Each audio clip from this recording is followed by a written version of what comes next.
so I'll just keep talking. Yeah. So I showed that you can do 3 in a row vertically to form an attack. These are core attacks. You can also do 3 horizontally to form a wall. So if I grab this purple guy here, place him here, and then I delete this unit, that's going to be 3 horizontal, and that's going to actually create a wall. And those walls act as defenses to block incoming enemy attacks. Okay. The larger the wall, the more defense it does, the less power it lets through. One thing that I can also do is that this unit right here is an elite unit. It's too tall. To form it, I need to add 2 of the same colored core units behind it. So I can grab this green guy and I place him here, and that's actually going to form the Ghost. And the Ghost is one of the faster launching elite units, but it's also kind of weak. Every elite and champion unit has a special ability. So the Ghost special ability is, unless the unit attacking it is going to kill it, it passes right through it and doesn't do any damage to it. So it's not that powerful, but since it doesn't take much damage, you can use that strategically. And I mean, the whole kind of crux of this is that you choose what units you bring to battle. Each faction has 3 core units and then a whole bunch of elite and power. In total, there's 45 units in the game across 5 factions, and you get to choose which ones you bring into battle based on how you like to play the game, what your strategy is. You can be defensive, you can be offensive, you can pick specific units that have specific attacks that you know how to kind of like use those. Yeah. And it's really meant to be very strategic. So when I get asked like, is it a puzzle game, is it a strategy game, I always say that it's a strategy game based on puzzle gameplay, right? Yeah. Because I think it's really strategy first. So the way all these spawn, is that kind of random? It's totally random, but it's never going to create anything for you. Yeah. Basically, we want to make sure that when you're instigating a strategy, when you have an idea in mind, the randomization is never gonna like screw it up. Yeah. I almost swore there. I always do. So yeah, basically what I can do, this number right here is my reinforcement number, and this is how many moves I have left in my turn. But every time I delete a unit and then they propagate forward to create something, I get that move back. So there's actually a benefit to looking at your game board and figuring out the ways that you can actually use the deletion mechanic in order to create combos and therefore get your move back. Yeah. So it basically extends the life of your turn. So I'm going to put together some vampires here. Vampires, if they hit the end zone, they'll actually suck power from the enemy and heal yourself. Nice. So they're not super powerful, but if they can hit the back row, they're really useful. Yeah. Really useful.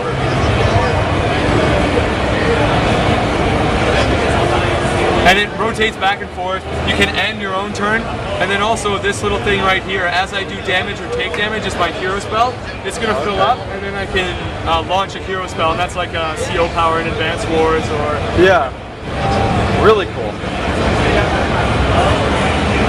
So how much do you expect kind of people to play the single player campaign and enjoy that versus just going head to head with their friends? So the single player campaign, if you play through just the main quest, it's about 15 hours or so. Okay. And then there's side quests, there's bounty hunting, there's special battle puzzles. There's a whole ton of content. I mean, in general, it's 20 hours or so, which for like a downloadable game is pretty beefy. Yeah. And then there's online and offline 1 versus 1 and 2 versus 2. I think the game really shines when it's played against another person. Yeah. So I really want to see people hop online or sit on their couch or sit at their computer with their friends and play it that way, because it's really, but then it comes down to like, how strategic can you be? Yeah. How does your strategy go up against someone else's strategy? Yeah. And then we also implemented a new 2 versus 2 mode, which is like you and your friend against 2 other friends. On this, like you would both be controlling this army? Yeah. We haven't gone into a lot of details. We're saving that because that's kind of a special reveal stuff. But it's a really, it's same gameplay, same mechanic, everything. If you know the game, you know how to play this with one little twist, and that twist makes it so you have to cooperate in order to beat your. Yeah, that's really cool. Yeah.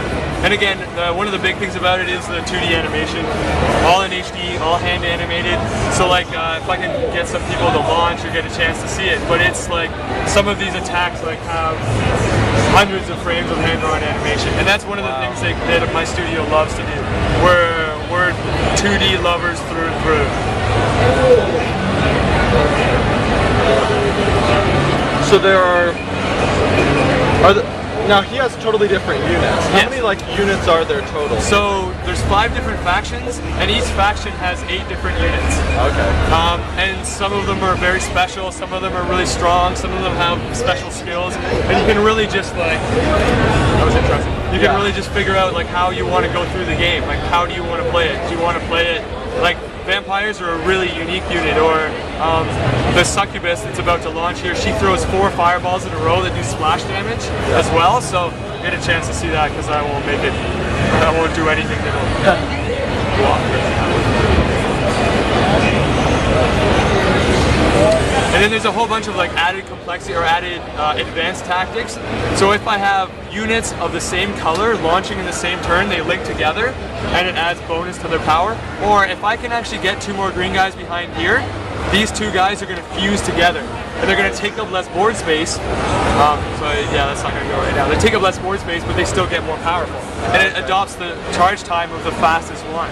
So you basically get a more powerful, quicker, less board space taking attack. So you could kind of tag a couple on to one that's about to launch and just ambush them with it. Yep, totally. And it's really tough to see. Mitsugushi behind us, that's very cool.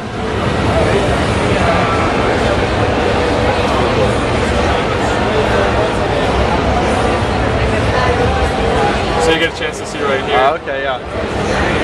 Oh. That's gonna hurt a lot. Ooh. Wow.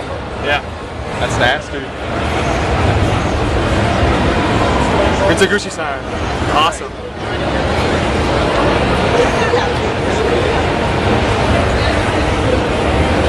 So yeah, I mean the bottom line with the whole battle system is it's meant to be really like easy to learn, pick it up pretty quick, you know how to match colors, you know what like grid sizes, quote unquote. But hopefully once people pick it up very early, it's all about really finding that style of tactics that you want to use and how you want to play the game and which faction's your favorite and which units you like to bring into battle.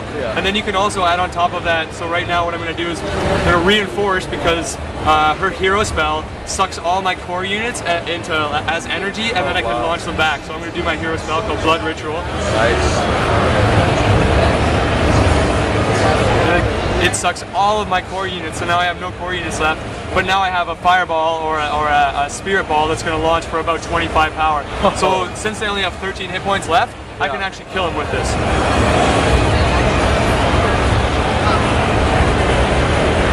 Nice. And then on top of all that, you can also find artifacts throughout the game, and the artifacts act as buffs for your